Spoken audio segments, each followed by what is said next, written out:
আসসালামু আলাইকুম, ফারজানা ইয়াসমিন স্বাগত জানাচ্ছি এনটিভির দুপুরের খবরে। ক্রাউন সিমেন্ট শিরোনাম দেখছিলেন, এবার পুরো খবর। দেশ জুড়ে নিপীড়ন, হামলা, মামলা বন্ধ করে শিক্ষার্থীসহ সব হত্যার বিচারের দাবি জানিয়েছেন বিভিন্ন শ্রেণী ও পেশার মানুষ। তারা বলেন, সরকারের দায় এড়াতে পারে না। রাজধানীর বিভিন্ন স্থানে শিল্পী, সাংবাদিক, মেডিকেল শিক্ষক, শিক্ষার্থীসহ বিভিন্ন ব্যানারে পৃথক প্রতিবাদ সমাবেশ থেকে তারা সব হত্যার বিচার দাবি করেন। রিপোর্ট হাসান মাহমুদের।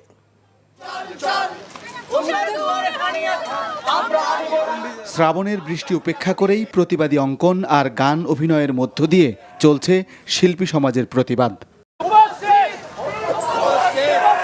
রাজধানীর ধানমন্ডির আবাহনী মাঠ সংলগ্ন এলাকায় শিক্ষার্থী নিপীড়ন ও হত্যার বিচার দাবিতে এই বিক্ষোভ ও প্রতিবাদ করছে নিপীড়ন বিরোধী শিল্পী সমাজ।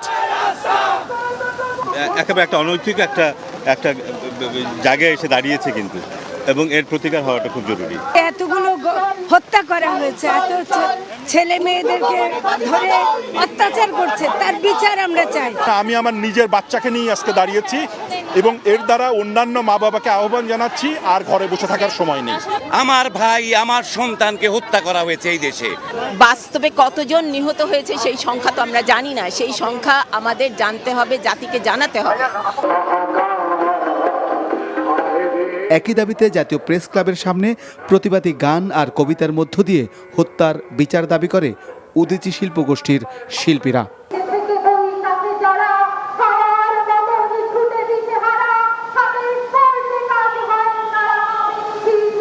সোচ্চার হন যে হত্যাকাণ্ডের দায় আসলে কার। এই হত্যাকাণ্ডের দায় সরকারের। এদিকে শিক্ষার্থী নিপীড়নের প্রতিবাদে সর্বস্তরের চিকিৎসক এবং মেডিকেল ও ডেন্টাল কলেজ শিক্ষক শিক্ষার্থীদের ব্যানারে ঢাকা কেন্দ্রীয় শহীদ মিনারে বিক্ষোভ করেছে মেডিকেল শিক্ষার্থীরা। রাস্তায় আমাদেরকে নির্বিচারে গুলি করে মেরে ফেলা হচ্ছে। এই আমাদের স্বাধীন বাংলাদেশ। মুখে বলছি আমরা এই দেশের মালিক, কিন্তু বাস্তবে আমরা কিন্তু অনুভব করি আমরা এই দেশের দাস। কোটা সংস্কার আন্দোলন ঘিরে শিক্ষার্থী নিহত ও আহত হওয়ার ঘটনায় জড়িতদের দৃষ্টান্তমূলক শাস্তির দাবি জানিয়ে বিক্ষুব্ধ কবি লেখক সমাজের ব্যানারে রাজধানীর বাংলা মোটর এলাকায় বিশ্ব সাহিত্য কেন্দ্রের সামনে প্রতিবাদ জানানো হয়। সাংবাদিক সহ শিক্ষার্থী হত্যার প্রতিবাদে কারওয়ান বাজার এলাকায় মানববন্ধন করে সাংবাদিক নির্যাতনের প্রতিবাদ জানায় সাধারণ সাংবাদিকরা।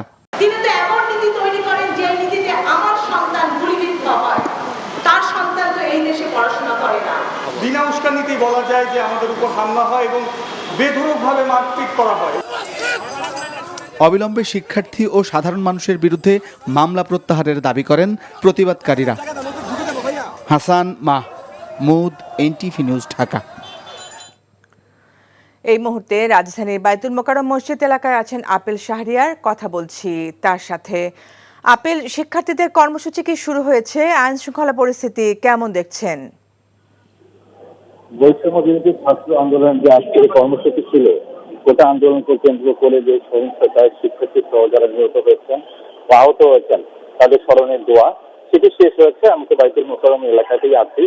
মূলত হচ্ছে যে দোয়া শেষ হওয়ার পরে একটি বড় একটি মিছিলটি নিয়ে শিক্ষার্থীরা এবং এর সাথে যারা আরো জড়িত রয়েছেন, যারা এই কর্মসূচির সঙ্গে একাত্মতা ঘোষণা করেছেন, সবাই একটি বড় মিছিল নিয়ে আসেন প্রেস ক্লাব পার হয়ে সামনের দিকে এগিয়ে যাচ্ছে এবং আইন শৃঙ্খলা রক্ষাকারী বাহিনীর কিন্তু কঠোর অবস্থান আমি দেখতে পেয়েছি। মূলত হচ্ছে বায়তুল মোকাররমকে কেন্দ্র করে যে আইন শৃঙ্খলা রক্ষাকারী বাহিনীর যে কঠোর অবস্থান যেটি ছিল, কয়েক স্তরের নিরাপত্তা ব্যবস্থা ছিল। তারপরে আমি যদি দেখলাম যে পুলিশ যখন তাদের একটি বড় মিছিল নিয়ে যখন বায়তুল মোকাররম থেকে যখন তারা বের হচ্ছিল মসজিদ থেকে, তখন তাদেরকে কোনো ধরনের বাধার মুখোমুখি হতে হয়নি। এখন তারা তাদের মিছিলটি নিয়ে প্রেস ক্লাবের সামনে এসে অবস্থান করছে এবং তারা বিক্ষোভ করছেন। আপনি জানেন যে গতকাল কিন্তু জামায়াতে ইসলাম ও তার সহযোগী সংগঠনগুলোকে কিন্তু নিষিদ্ধ করা হয়েছে। তো সবগুলো কিন্তু আইন শৃঙ্খলা রক্ষাকারী বাহিনীর একটি কঠোর নজরদারি ছিল, অর্থাৎ অবস্থান ছিল, যাতে এটিকে কেন্দ্র করেও যাতে কোনো ধরনের নাশকতা বা বিশৃঙ্খলা না হয়, সেই জন্য তারা সতর্ক অবস্থানে রয়েছে। মূলত যে মিছিলটি এখন কিন্তু প্রেস ক্লাবের সামনেই অবস্থান করছে, আমি মিছিলের কিন্তু কাছাকাছি রয়েছি। মূলত বলে রাখি যে আজকে বৈষম্য বিরোধী ছাত্র আন্দোলনের এই কর্মসূচিতে কিন্তু সাধারণ মানুষ এবং বিভিন্ন মহলে যারা রয়েছেন সবাই কিন্তু একাত্মতা ঘোষণা করেছেন। এই জন্য আজকে প্রেস ক্লাবের সামনে দুপুর 2টার পরে একটি সমাবেশের ডাক দেওয়া হয়েছে। মূলত হচ্ছে শিক্ষার্থীরা, অর্থাৎ যে মিছিলটি নিয়ে তারা প্রেস ক্লাবের সামনে এসেছে, মূলত এই সমাবেশকেই তারা এখানে যুক্ত হওয়ার জন্য, অর্থাৎ যোগ দেওয়ার জন্য তারা এখানে এসেছেন এবং তারা এখানে বিক্ষোভ করছেন। তারা সড়কটি এখন বর্তমানে অবরোধ করে রেখেছে। পুলিশের ব্যাপক উপস্থিতি আমি লক্ষ্য করছি। মূলত হচ্ছে বৈষম্য বিরোধী ছাত্র আন্দোলনের যে কর্মসূচি রয়েছে, অর্থাৎ যে 9টি দাবি তারা করেছেন, তারা বলছেন এই 9টি দাবি মানা না হওয়া পর্যন্ত তারা রাজপথ ছাড়বেন না এবং একের পর এক যে মিছিলগুলো আসছে, অর্থাৎ বলে রাখি যে পদক্ষেপগুলো নেওয়া হচ্ছে বিরোধী ছাত্র আন্দোলনের যে কর্মসূচি, সেই কর্মসূচিগুলো তারা পালন করবেন। কোনোভাবেই তাদের এই কর্মসূচি থেকে তাদেরকে ফিরিয়ে, তাদেরকে সরে আসার কোনো সুযোগ নেই, সেই দাবি তারা করছেন। মূলত হচ্ছে যে মিছিলটি, বড় একটি মিছিল যা এখন প্রেস ক্লাবের সামনে এসে অবস্থান করছে, সেটি মূলত কওমি মাদ্রাসার শিক্ষার্থীদেরকে আমি দেখেছি।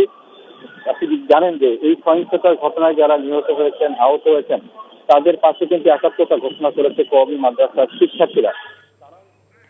আমরা জানছিলাম প্রেস ক্লাব এলাকা থেকে শিক্ষার্থীদের কর্মসূচির খবর। কোটা আন্দোলনকে কেন্দ্র করে প্রতিটি হত্যাকাণ্ডের বিচার বিভাগীয় তদন্তের আওতায় আনা হয়েছে জানিয়ে আওয়ামী লীগের সাধারণ সম্পাদক ওবায়দুল কাদের বলেছেন, শিক্ষার্থীরা অশুভ রাজনীতির ঢাল হিসেবে ব্যবহার হোক তা জাতি চায় না। দুপুরে রাজধানী ধানমন্ডিতে সংবাদ সম্মেলনে তিনি এসব কথা বলেন। নাগরিক সমাজের মতামতের সুযোগ নিয়ে কেউ যেন সংকট বাড়াতে না পারে সে বিষয়ে সতর্ক থাকারও আহ্বান জানান ওবায়দুল কাদের। শিক্ষার্থীদের সাথে আলোচনার সিদ্ধান্ত হলে সবাইকে জানানো হবে বলেও জানান তিনি। রিপোর্ট করছেন রোকনউদ্দিন।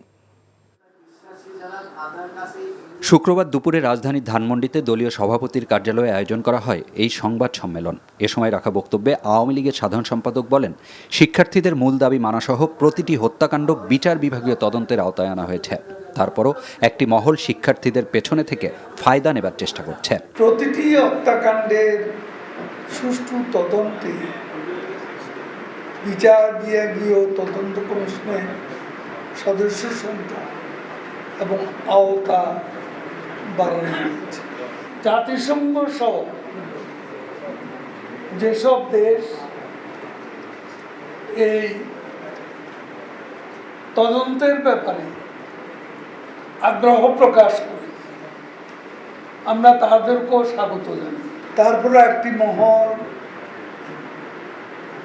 সরকার বনাম শিক্ষার্থী গেম খেলে ফায়দা লোকটার অপচেষ্টা করছে।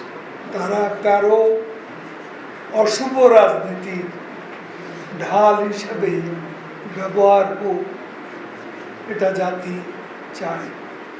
শিক্ষার্থীদের হয়রানি না করতে আইন শৃঙ্খলা রক্ষাকারী বাহিনীকে বলা হয়েছে এবং আটক এইচএসসি পরীক্ষার্থীদের ছেড়ে দেবার বিষয় নিশ্চিত করা হয়েছে বলেও জানান ওবায়দুল কাদের। এছাড়া নাগরিক সমাজের প্রতিনিধিদের মত প্রকাশের ক্ষেত্রে দেশের কথা ভাবারও অনুরোধ জানান তিনি। আমরা ব্যক্তিগত মতের প্রতি শ্রদ্ধা জানাই। তাদের মতামত প্রকাশের সুযোগকে কাজে লাগিয়ে তৃতীয় কোনো স্বার্থান্বেষী মহল যেন উস্কানির সৃষ্টি করে কাজে ব্যবহার না করতে পারে সে বিষয়ে সকলকে দায়িত্বশীল হওয়া উচিত। এ সময় তার কাছে প্রশ্ন ছিল, এখনও আন্দোলন চালিয়ে যাবার ঘোষণার পর শিক্ষার্থীদের সাথে আলোচনার চিন্তা ভাবনা আছে কিনা। সরকার কোনো সিদ্ধান্ত নিলে আপনাদের জানাবো। Rokonuddin, NTV news, Dhaka. বাজারে চালসহ বেশিরভাগ নিত্যপণ্যের দামই চড়া। নতুন করে দাম না বাড়লেও 2 সপ্তাহ ধরে প্রায় সব ধরনের চাল বিক্রি হচ্ছে বাড়তি দামে।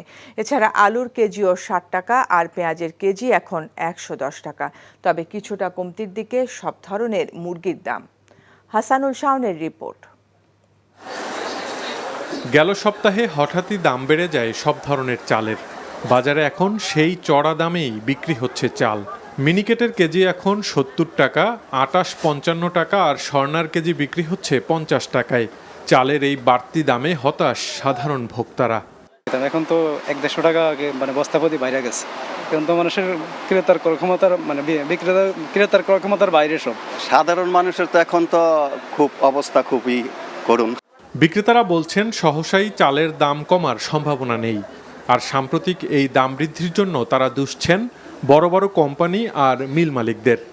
বড় বড় কোম্পানিরা করে, মিলাররা করে, তারা যদি স্টক না করে তা সারা বছর কীভাবে চালাবে? তাদের কাছে মনে করেন পর্যাপ্ত পরিমাণ ধান আছে, চাল আছে, তারাই কিন্তু বাজারটা নিয়ন্ত্রণ করে, তারা বাড়ায় উঠায়। টিয়া করে কেজিতে বাড়ছে, বাড়ার পরে এখন এক সপ্তাহ ধরে একভাবেই শীতলে আছে। আর কমার আমার মনে হয় না, কমবে করিয়া কমার সম্ভাবনা নাই। অনেকদিন ধরেই বাড়তি আলুর দাম কেজি বিক্রি হচ্ছে 60 টাকায়, আর দেশি পেঁয়াজের কেজি বিক্রি হচ্ছে 110 টাকায়। তবে বাজারে কমতির দিকে সব ধরনের মুরগির দাম। ব্রয়লারের কেজি এখন 170 টাকা, আর সোনালী বিক্রি হচ্ছে 270 টাকায়। পাইকারি বাজার সাপ্লাই বর্তমান খুব কম। এখন অবস্থা, দেশের যে অবস্থা, কারণে বাজারে কাস্টমারই নেই। যদি একটা কাস্টমার আছে, ওই 10টা নেয়, সে 5টা নিচ্ছে। এছাড়া সবজির দাম কিছুটা বাড়তি।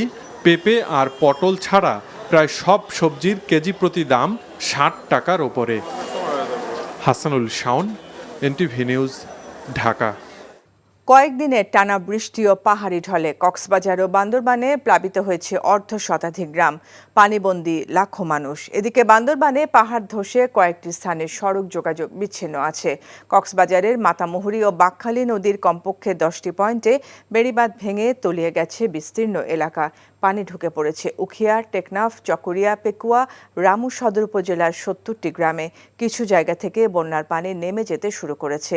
চকরিয়া মানিকপুর সড়ক, রামু নাইখংছড়ি সড়ক সহ জেলার বেশ কয়েকটি আঞ্চলিক সড়কে বন্যার পানি ওঠায় যান চলাচল ব্যাহত হচ্ছে।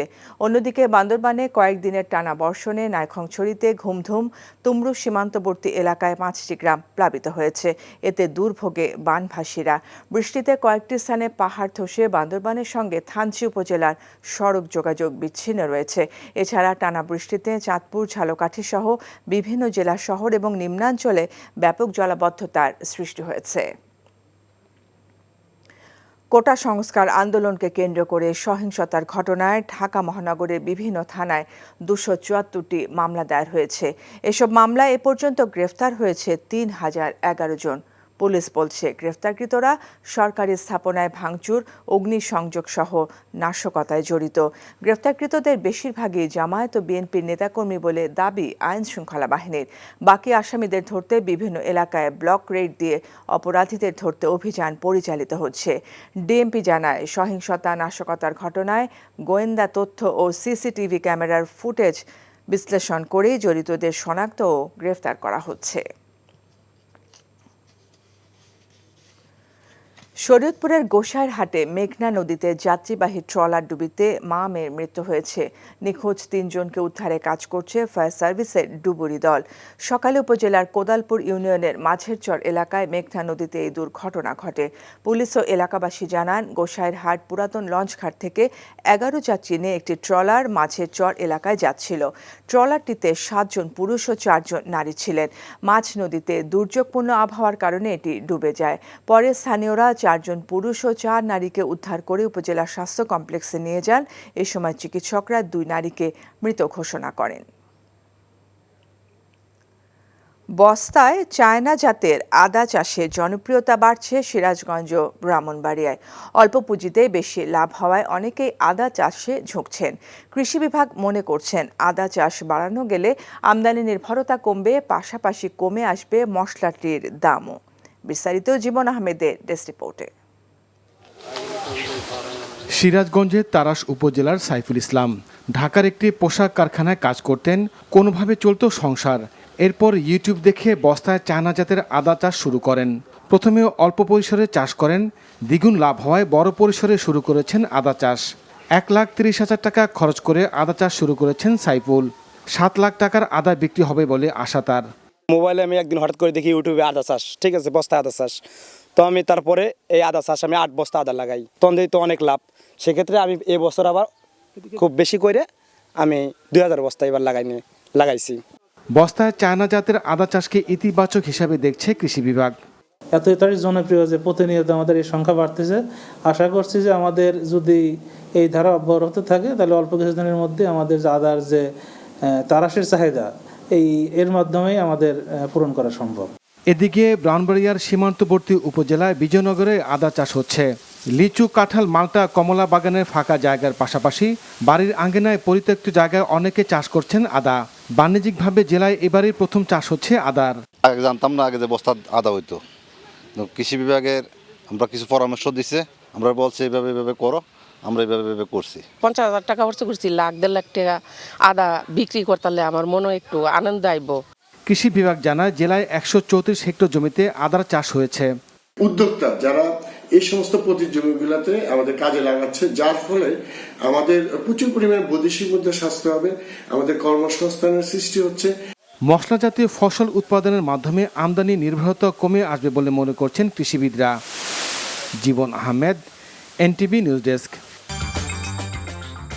এই ছিল দুপুরের খবরে। এই খবরের ভিডিও সহ আপডেট জানতে ভিজিট করুন এনটিভি অনলাইন www.ntvbd.com। এছাড়াও এনটিভির জনপ্রিয় সব অনুষ্ঠান ও খবরের আপডেট জানতে ভিজিট করুন আমাদের ইউটিউব ও ভেরিফাইড ফেসবুক পেজ। 5টায় দেশের খবর দেখার আমন্ত্রণ রইল। এতক্ষণ সাথে থাকার জন্য ধন্যবাদ সবাইকে।